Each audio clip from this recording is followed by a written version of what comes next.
Chapter number 3 Gauss theorem. Chapter का नाम है गॉस थ्योरम। फर्स्ट डेफिनेशन है हमारी area vector. Area vector is defined as a vector with magnitude same as area and direction along the outward normal to the surface. Area vector क्या होता है कि area vector का magnitude जो होता है जो सेम होता है सरफेस एरिया के। एरिया जितना होगा उसका मैग्नीट्यूड भी उतना ही होगा। And the direction along the outward, direction किस तरफ होगी? आउटवर्ड होगी, normal to the surface and perpendicular. Outward and perpendicular normal to the surface होगी इसकी direction. D s vector is equal to d s n unit vector. तो d s vector जो है हमारा एरिया वैक्टर उसकी value जो equal किसके होगी? D s into n unit vector. N unit vector is the unit vector along normal to the area. Unit vector क्या होता है? नॉर्मल टू द एरिया के नॉर्मल होता है। Length of d s vector represent magnitude of area. Length d s vector की कितनी होती है? एरिया का मैग्नीट्यूड कितना है उतनी। नेक्स्ट डेफिनेशन है हमारी electric flux. The electric flux through a surface defined as the number of electric field lines of force crossing the surface in a direction normal to the surface.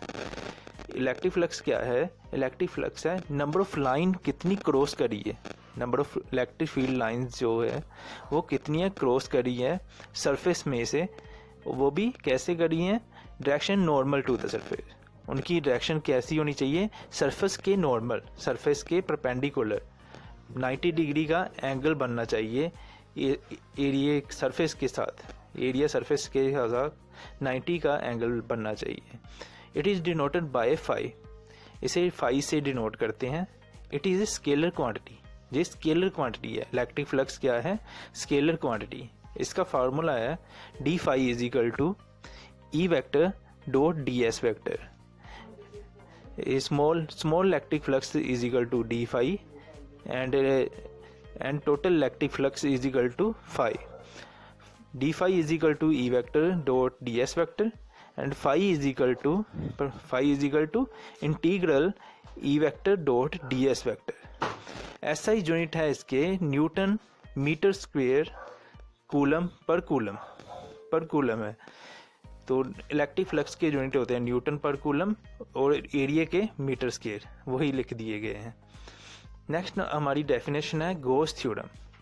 Gauss theorem it states that the total electric flux through a close surface enclosing a charge is equal to the 1 over epsilon naught times the magnitude of charge q enclosed.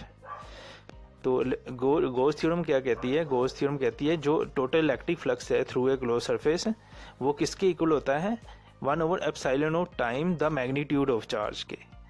1 over epsilon naught time the magnitude of charge के total electric flux जो equal होता है। Next है इसका proof है proof of Gauss theorem. हम proof के लिए लेंगे spherical symmetrical close surface. For spherical symmetric close surface लेकर हम प्रूफ करेंगे गॉस थ्योरम को।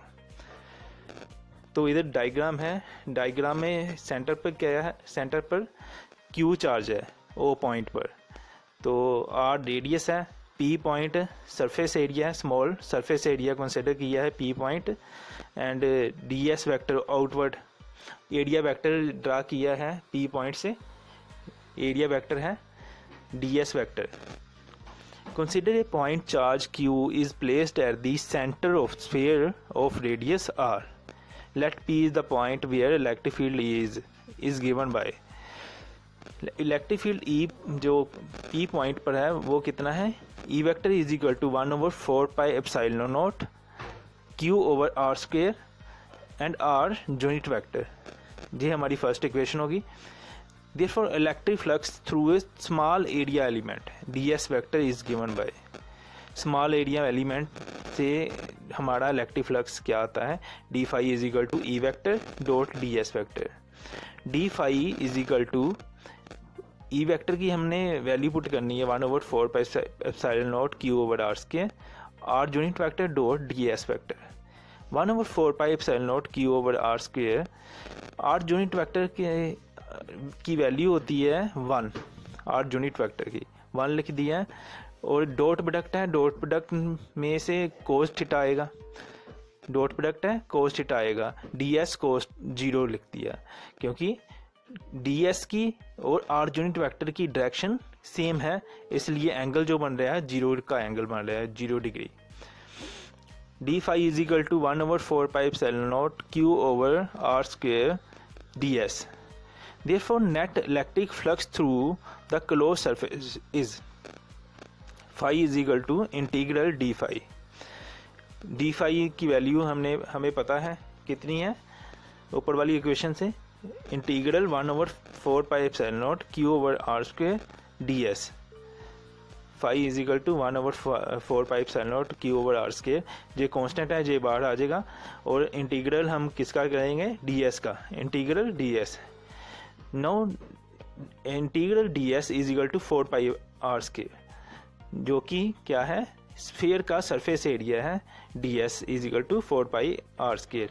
डी एस की जगह पर हम क्या लिख देंगे, अब लिख देंगे 4 pi r square. Phi is equal to 1/4 pi epsilon naught q over r square, bracket में 4 pi r square, r square से आर स्क्वायर कैंसिल, और 4 पाई से 4 पाई कैंसिल हो जाए, तो बचेगा क्या, phi is equal to q over epsilon not.